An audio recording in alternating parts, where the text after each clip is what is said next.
35절까지, 마지막 35절까지를 봉독하겠습니다.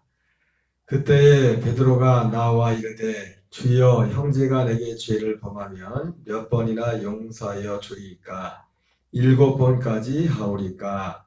예수께서 이르시되 내게 이르노니 7번뿐만 아니라 7번을 70번까지라도 할지니라. 그러므로 천국은 그 종들과 결산하려 하던 어떤 임금과 같으니 결산할 때 10,000달란트 빚진 자 하나를 데려오매 갚을 것이 없는지라 주인이 명하여 그 몸과 아내와 자식들과 모든 소유를 다 팔아 갚게 하라 하니 그 종이 엎드려 절하며 이르되 내게 참으소서 다 갚으리이다 하거늘 그 종의 주인이 불쌍히 여겨 놓아 보내며 그 빚을 탕감하여 주었더니 그 종이 나가서 자기에게 100다리온 빚진 동료 한 사람을 만나 붙들어 목을 잡고 이르되 빚을 갚으라 하매 그 동료가 엎드려 간구하여 이르되 나에게 참아주소서 갚으리이다 하되 허락하지 아니하고 이에 가서 그가 빚을 갚도록 옥에 가두거늘 그 동료들이 그것을 보고 몹시 딱하게 여겨 주인에게 가서 그 일을 다 알리니 이에 주인이 그를 불러다가 말하되 악한 종아 내가 빌기에 내가 내 빚을 전부 탕감하여 주었거늘 내가 너를 불쌍히 여긴 것 같이 너도 내 동료를 불쌍히 여김이 마땅하지 아니하냐 하고 주인이 노하여 그 빚을 다 갚도록 저를 옥졸들에게 넘기니라. 너희가 각각 마음으로부터 형제를 용서하지 아니하면 나의 하늘 아버지께서도 너희에게 이와 같이 하시리라. 아멘. 할렐루야. 오늘은 마태복음 18장 21절부터 35절까지 말씀을 통해서 용서에 관한 교훈이란 제목으로 말씀을 전하도록 하겠습니다. 오늘 본문의 말씀은 사실은 어제 전했던 15절에 어떻게 보면 연속되는 같은 주제라고 볼 수 있습니다. 범죄한 형제에 대한 그 용서에 관한 그런 그 말씀인데요. 사실 굳이 어제 15절부터 20절까지 말씀과 오늘의 말씀을 비교한다면 그 용서에 대해서 용서하는 그 문제에 있어서 그 용서의 목적이 어제 전했던 그 말씀의 그 용서에 관한 목적은 어디에 초점이 맞춰있냐면 죄를 지은 그 형제에게 형제와 그리고 몸된 교회에 초점이 맞춰져 있습니다. 그래서 상대방을 위해서 그 범죄한 상대방을 위해서 용서하는데 그냥 무조건 덮어놓고 용서하는 게 아니었죠. 그 용서의 목적은 오늘 말씀이나 어제 말씀이나 용서에 관한 교훈에서 핵심이 뭐냐면 사실은 생명을 위한 거예요. 생명. 사실 어제 말씀은 그 범죄한 그 형제의 생명을 위한 것이고 그리고 오늘 용서하는 부분은 용서해야 될 우리 자신의 생명을 위한 것입니다. 이것이 큰 차이가 있을 수가 있어요. 그래서 어제의 말씀은 그 범죄한 그 형제를 용서한 데서 무조건 덮어놓고 그냥 다 덮어놓는 게 아니지 않습니까? 먼저 형제에게 가서 그러니까 우리가 그 사람의 어떤 죄를 그 잘못을 무조건 덮어두는 것도 문제지만 그들 말하는 데 있어서 그래서 그 죄를에 대해서 문제를 거론하는데 그래서 당사자 먼저 가라고 했잖아요.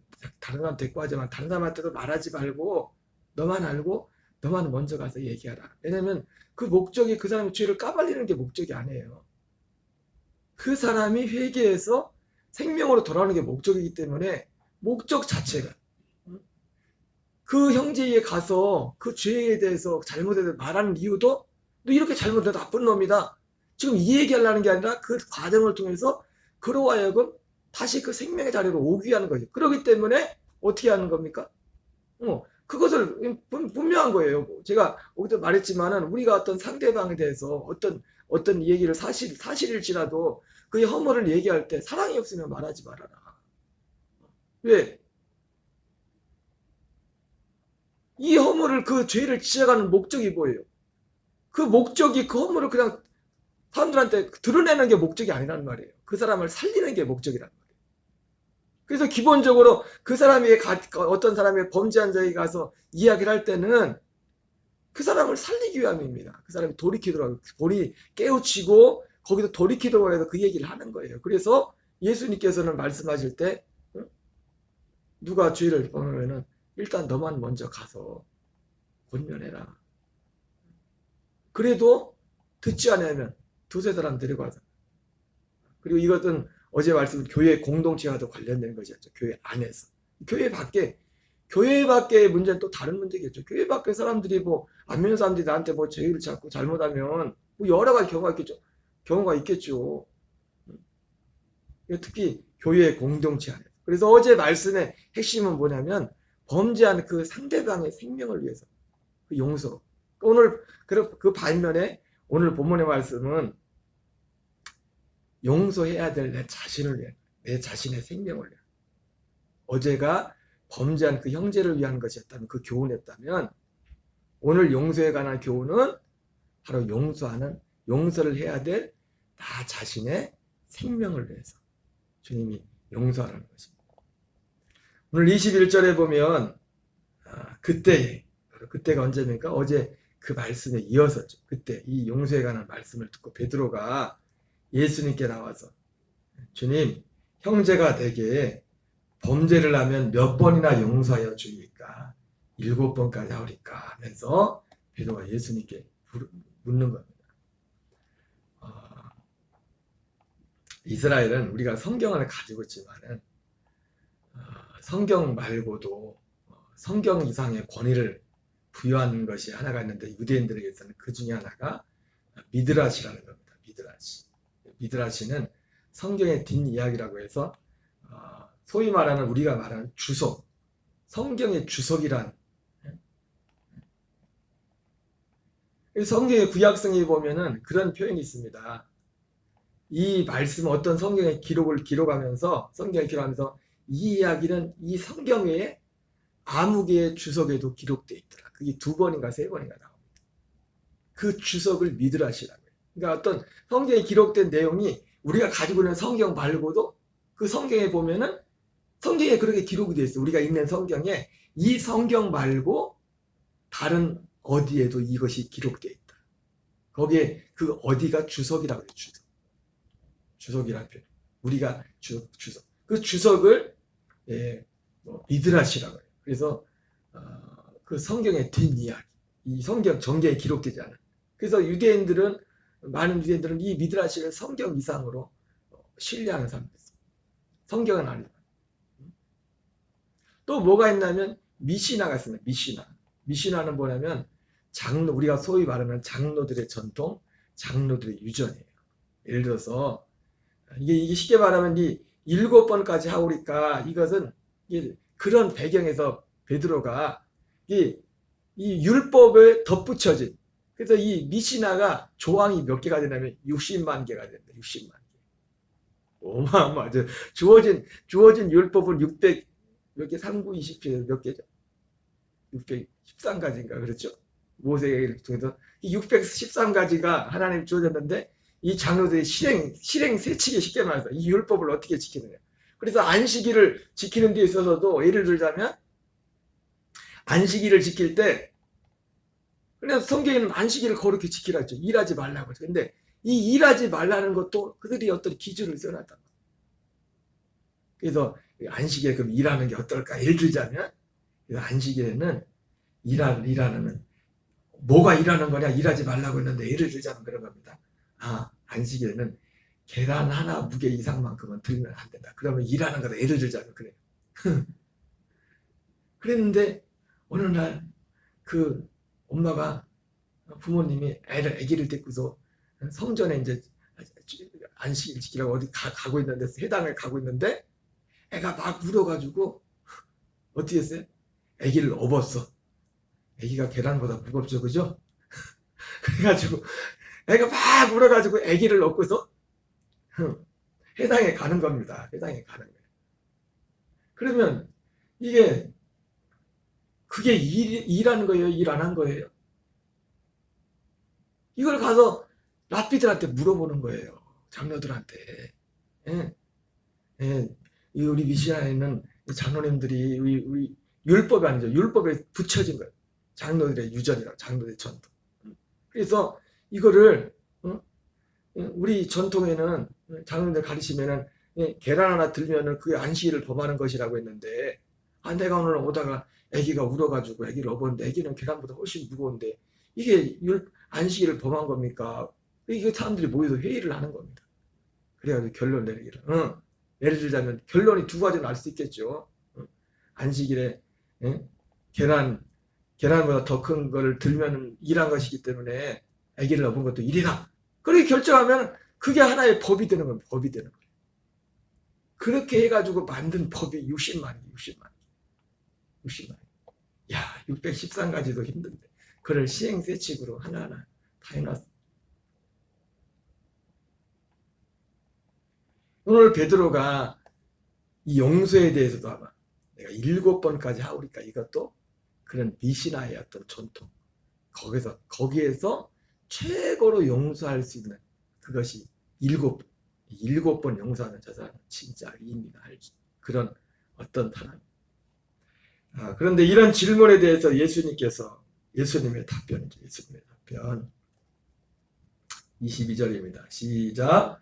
예수께서 이르시되 내게 이르노니 7번뿐만 아니라 7번을 70번까지라도 할지니라. 예수님이 사람이 할 수 있는 게 7번 용서. 사실은 생각해보면 7번도 그렇고 우리가 한 상대방에 있어서, 그리고 이거 전제는 어떤 사람이 오늘 말씀한 것처럼 용서를 빌고 용서하는 관계로 돼 있잖아요. 무조건 용서가 아니잖아요. 오늘 본문에 보면 비유에 나오는 것처럼 그러잖아요. 근데 어떤 면에서 보면은 용서의 반대는 미움이죠, 그죠? 미움. 어떤 경우 사실은 이 용서와 관련돼서 마치는 게 미움인데, 이 미움이라는 건 어떤 경우 보면 사람들이 그런 경우도 있어요. 미움이라는 걸 희하는 게 뭐냐면, 용서는 상대방이 나에게 뭔가를 명확히 잘못했을 때 이 용서라는 게 그런 말이 나오는데, 미움이라는 건 어때요? 그 사람이 나한테 딱히 잘못한 게 없는데도 미워지는 있죠. 그죠? 사실은 용서라는 문제와 미움, 안 그런가요? 꼭 상대방이 나한테 잘못하면 그 사람이 미운가요? 그러진 않죠. 그죠? 그러잖아요. 가만히 생각해 보세요. 어떻게 보면 용서의 반대가 미움인데, 그렇죠?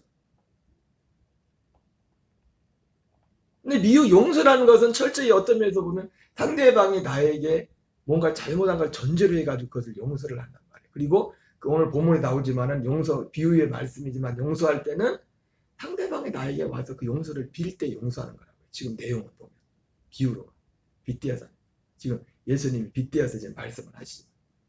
근데 미움이라는 것은 어떻게 보면은 꼭 상대방이 나에게 잘못했으면 하네. 어떻게 보면 상호적인 것이죠. 자기도 잘못했는데도 또 상대방을 미워하는. 이 용서와 미움이라는 문제, 결국 이것은 오늘 예수님께서도 마지막에 말하지만 마음에 관한 문제, 우리 마음에 관한 문제, 마음으로부터 시작되는 거죠. 그래서 오늘 너희도 이와 같이 너희 마음으로부터 용서하지 않으면 그런 말씀을 오늘 성경에서 하고 있어요.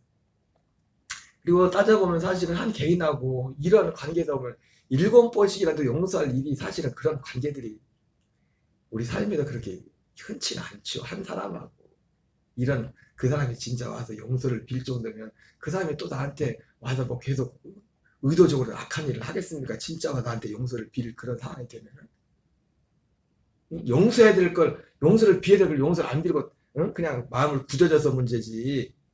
진짜 그 어떤 상대방이 잘못하고 나한테도 용서를 빌 정도면 그 사람이 나한테 계속 한 사람이 그렇게 연속해서 잘못을 하겠냐고요. 그런 일은 사실 별로 많지 않습니다. 그렇기 때문에 이런 일들은 단지 용서의 문제뿐만 아니라 미움이란 이 문제까지 같이 가야 돼. 같이. 어쨌든 예수님께서는 7번, 베드로는 사람으로서 7번을 얘기했는데 70번씩 7번이라도 하라고 이렇게 말씀하고 있어요. 자, 그러면 우리가 이 용서의 문제에서 우리가 어떻게 사람으로서 70번씩 7번씩 용서하는 거예요. 이것을 하려면 두 가지가 참 필요한 게 있어요. 방금도 말씀드렸지만 사실 이런 일은 일어나지 않아요. 사실은. 실제 구체적인 상황에서. 그거보다 어떤 보다도 사실은 잃은 것이 7번이라는 문제는 미움이라는 문제에 더 관련되어 있어요. 미움. 예.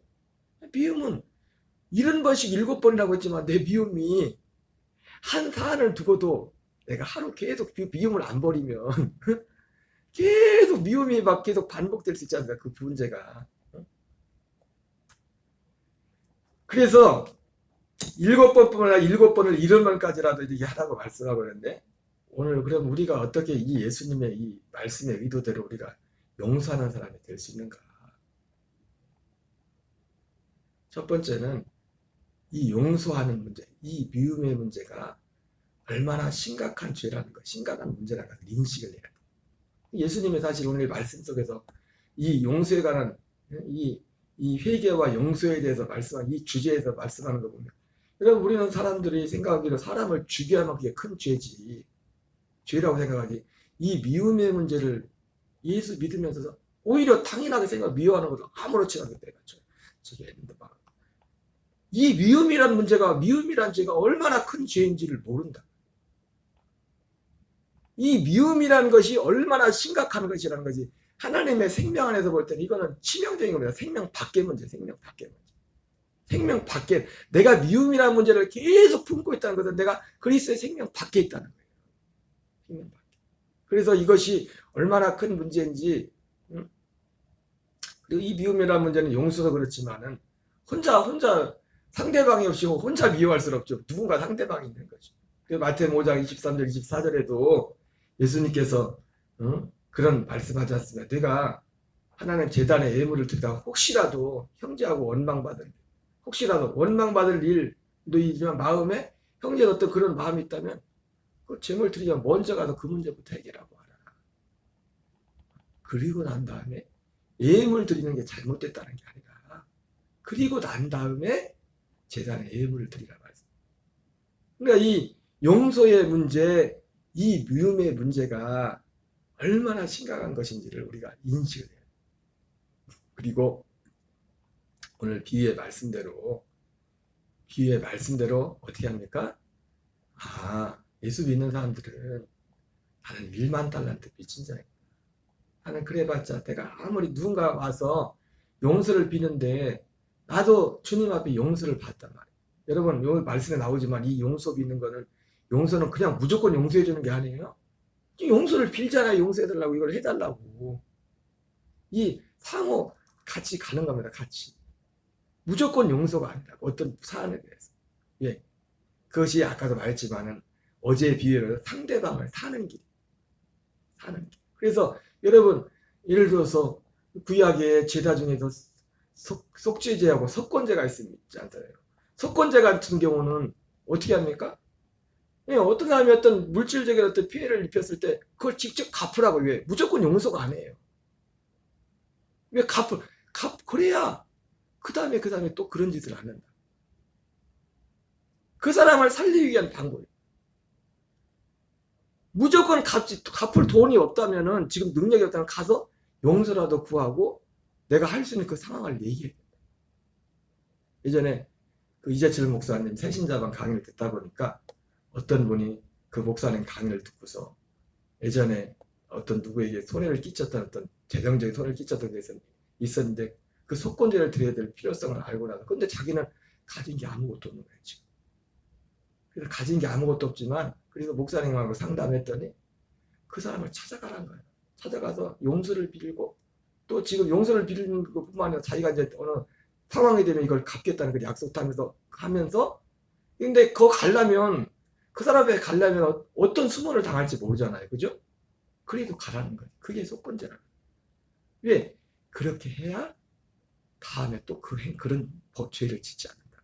이 잘못. 그게 사는 길이라는 거예요.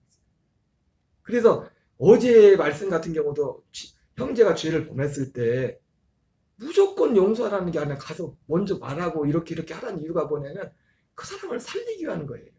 그 사람을 살리기 위한 거예요. 목적을 살리기 위한 거예요. 그 사람의 죄를 까발리는 게 목적이야. 그 사람을 살리는 게. 속건제도 속건제를 드리라는 것도 네가 살기 위해서 속건제를 드리라는 거야. 내가 살리기 위해서.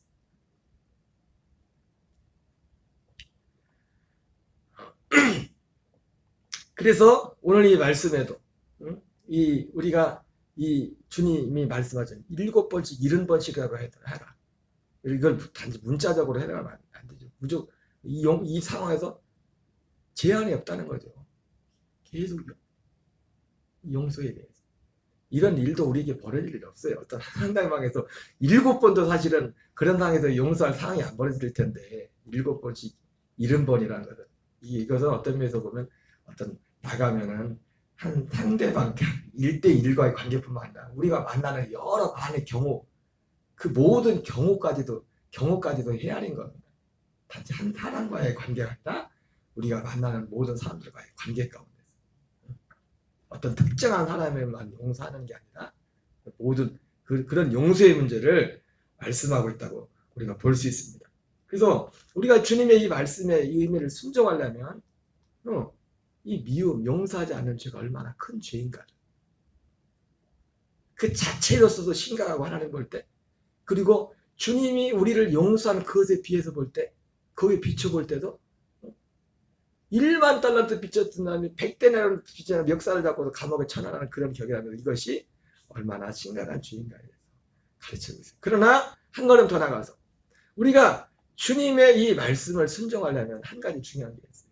제가 이 말씀 보면 딱 떠오르는 게 뭐냐면, 아니 장로들의 이전에 7번 베드로가 7번까지 하오리까 말했는데 7번까지 하면 진짜 사람으로서 훌륭한 건데 7번씩 70번이나 용서하라고? 이 문장을 딱 생각하는 순간에 마음에 떠오른 단어가 뭐냐면 나보고 죽으라는 얘기지. 나보고 죽으라는 얘기지 지금. 예, 맞아요. 맞아. 주님의 이 용서에 대한 이 명령에 순종하려면 먼저는 이 용서, 미움에 대한 이 문제에 대한 심각성을 알아야 돼. 인식해야 돼. 그래서 이 말씀에 나온 것처럼 그 중에 하나가 우린 1만 달란트 빚졌다. 저 사람 그래봤자 나한테 100대를 빚진다. 그런 인식이 있어야 돼. 그러나 그것만 가지고 안 돼. 죽어야 돼. 나보고 죽으란 얘기인가? 맞아! 죽어야 돼. 네가 죽어야 돼. 죽어서 끝나는 게 아니라 죽고 주님의 생명을 그리스도의 생명. 로마서 7장. 여러분 보세요. 제가 언젠가도 말씀을 드렸지만 우리가 그 율법에도 이에는 이, 눈에는 눈 그런 말씀 있지 않습니까? 우리는 이것을 생각하면 굉장히 이런 구호를 외칠 때 이에는 이, 눈에는 눈 이 구호를 외칠 때 이거를 굉장히 악하게 봐요 사람들. 근데 그렇지 않습니다. 사람들은 그보다 더 악해요. 이에는 이, 눈에는 눈은 뭐예요? 내가 피해본 만큼 피해를 갚아주겠다는 겁니다. 그러나 이건 어떻게 보면 하나님이 사람의 이 육에 속한 옛사람의 본성을 아신 하나님이 최소한으로 어떤 보호책을 준 건 보호책. 창세기 4장에 보면 라멕이 자기에게 어떤 위해를 가했는지 어떤 자기에게 헛소문을 퍼뜨려 하는지 자기에게 어떤 그 잘못한 사람에 대해서 어떻게 하냐면 보복을 합니다. 보복을 하면서 뭐라고 해요? 가인을 대적하는 자는 하나님이 가인이 아벨을 죽인 가인을 이제는 하나님이 찾아와서 심판을 하면서 가인을 어떻게 그게 표를 주지 않습니까? 표를 줘서 가인 너를 지켜줄 거다 그러면서 너를 해하는 자는 7배로 내가 심판할 거다 그렇게 말했는데 이 라멕이라는 사람이 뭐라고 합니까? 가인을 건드리면 7배로 심판하지만 나 건드리면 77배로 보복하는 거예요. 이게 사람이에요. 이게 사람. 이에는 이, 눈에는 눈은요. 우리가 그것을 내 자신을 위해서 내가 그걸 참는 거지. 내가 벌 받을까봐 어느 제하는 거지. 사람의 본성은 뭐냐면 77배까지 보복하는 거예요. 이에는 이, 눈에는 눈은 그런 우리 사람의 마음을 죄성을 아는 주님이 그 선을 넘어가지 못했다. 장치를 해놓은 거면 장치를 해놓은 거. 장치를.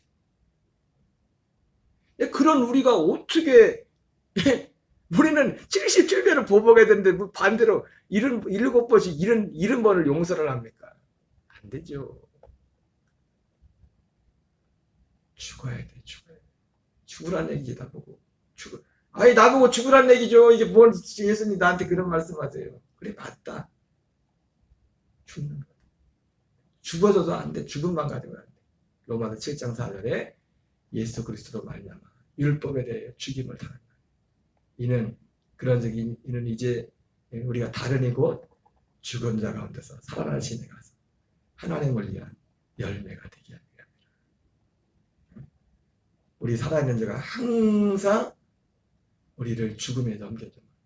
우리 죽을 육체 가운데 예수님의 생명이 나타나게 하려 합니다. 길은 이거밖에 없어요. 길은. 우리가 이걸 어떤 문장 조문처럼 막 내가 이거 지켜야지. 여러분 모든 성경 그렇게 보면 우리는 죽습니다. 그걸 지킬 수가 없어 우리 옛사람. 오늘 어제 이어서 용서에 관한 교훈의 말씀을 들었는데 어제 말씀은 범죄한 그 상대방을 살리기 위해서. 오늘 말씀은 용서해야 될 우리가 살기 위해서. 어떻게 우리가 살 것인지. 그리고 이 용서와 이 미움의 문제가 얼마나 큰 것인지.